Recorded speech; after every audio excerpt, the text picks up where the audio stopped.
Hey guys, welcome to the Book Island. Today I'm going to be doing a review on Lady Midnight by Cassandra Clare. Hope you enjoy, so stay tuned! Alright, so basically this story, Lady Midnight, is about Emma Carstairs and her life following the events of the Mortal Instruments series, and it's also, there is a string of murders happening in Los Angeles, which is the city she's living in. She's living with her parabatai Julian and his family, and while they're in Los Angeles, as the murders continue, you see them and how they wrap their minds around the murder that's happening in the shadow world that they know, and it's them trying to figure out what's going on, and it's really great because it's about all these children and they're really, really cute. So next, I'm going to talk about Emma and Julian's relationship together. I feel as though you really got more of a view on what a parabatai is. Like, you get a lot more of the bond between two parabatais and how it affects their lives. And you see them in City of Heavenly Fire and their children, and you see kind of the growth, and then you see there's like a time gap between City of Heavenly Fire where they're 12 years old to now in Lady Midnight where they're 17. And you see that like their relationship has evolved so much more. They are like one person. They know each other so well. It's not even funny. They could almost communicate telepathically. Like, that's how much they know each other. And I feel like that's really great that we get to see the whole relationship between parabatai. And also, there's a little bit of like a but I'm not going to discuss because that's spoilers. But obviously you get to see the parabatai bond in the Infernal Devices between Will and Jem, but I feel like this is like more of a emotional ride because like it's between like parabatai between like people who've known each other for their entire lives. Like Will and Jem met when they were like 14 or something like that, but Emma and Julian have been together since they were children because their parents were always together, and it's really, really nice to see. And also it's a bit different because you really get to see like why it's taboo to be in love with your parabatai. Obviously you see that with Jace and Alec and stuff, but I feel like you see it more, and Cassie Clare goes more into detail about this in this story, and it's really, really detailed, and it's amazing.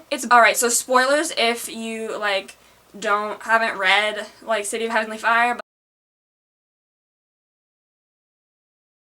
the next thing that I'm going to say is about the Carstairs murder, which is kind of what sets off the story in City of Heavenly Fire. Basically, Emma's parents were murdered, and they think it was by Sebastian, and they don't know really what happened because they found their bodies in the sea. But, so it's really, you see how it takes a toll on Emma's character.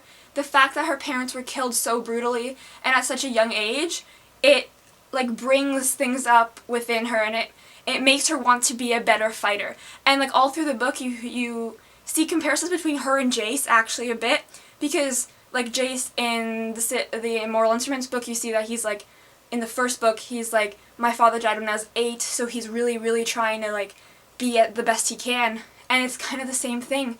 So there's a bunch of people saying like Emma skills as a shadow hunter rival those of Jace Herondale and stuff like that, and like a bunch of things kind of accumulating to her wanting to prove herself, or her wanting to really be more than she is. She really wants to she really wants revenge kind of, but also she kind of wants to find closure on what happened to her parents, and she feels like she can do that through like fighting the demons and stuff like that. It's like she's fighting actual demons instead of fighting her inner demons.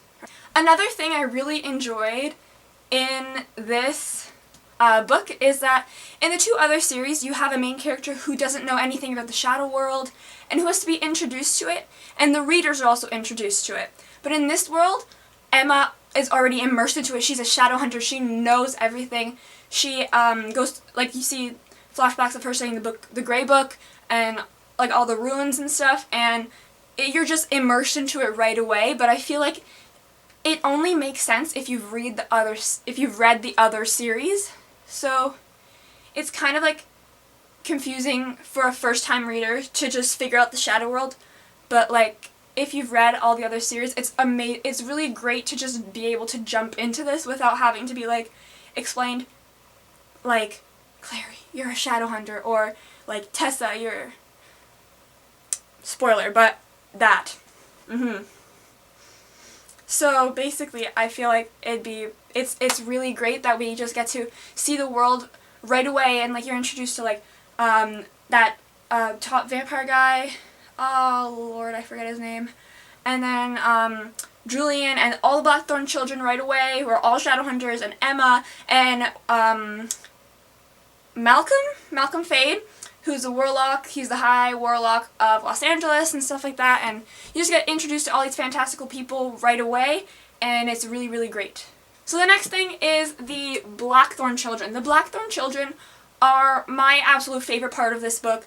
They were all so different, but also, in a way, they were all similar. Like, Cassie Clare, she developed a personality for every single one of these children.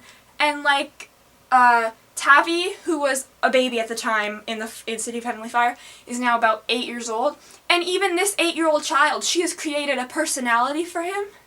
And he's adorable. He's the cutest little child I've ever read.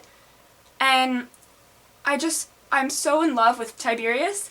He's a cute little boy, and he has a bit of, like, problems reading social cues, but he's just really, really interesting as a character, even though he's a child, and a lot of people are like, it's kind of weird to read from, like, with a child and as one of the main characters, but he is so insightful, even though he's so young, and the way that Livy will calm him down. Livy is his twin sister, and their bond as twins is amazing, and it's kind of like seeing a Parabatai bond, but they're not, like, as bonded as Parabatai, but they're siblings and they're twins, and they've always shared a womb, basically, and they've basically always been together.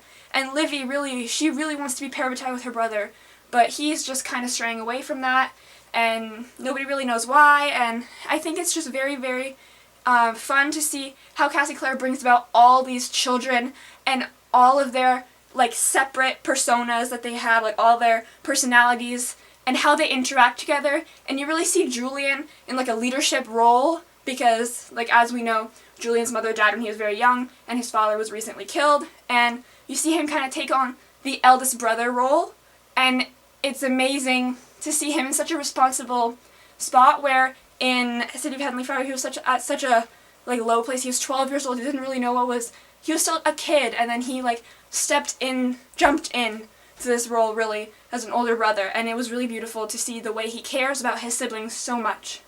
Another thing that I really enjoyed was those brief little like snippets of like talking about how Clary and Jace and like Isabel Lightwood and Alec and how they're like famous now, and I just thought that was really, really great, and every time they were mentioned, I was like freaking out. My inner fangirl was going like, oh my god, it's Clary and Jace, and it's Simon and Izzy and stuff, and I was like, and Magnus made an appearance in this book, and my heart started pounding because he was always my favorite character, and I had so much fun in this book because it's like, it's all new characters, but you still hear about the lives of the old characters that you're attached to, and it was like really fun to see where they are now.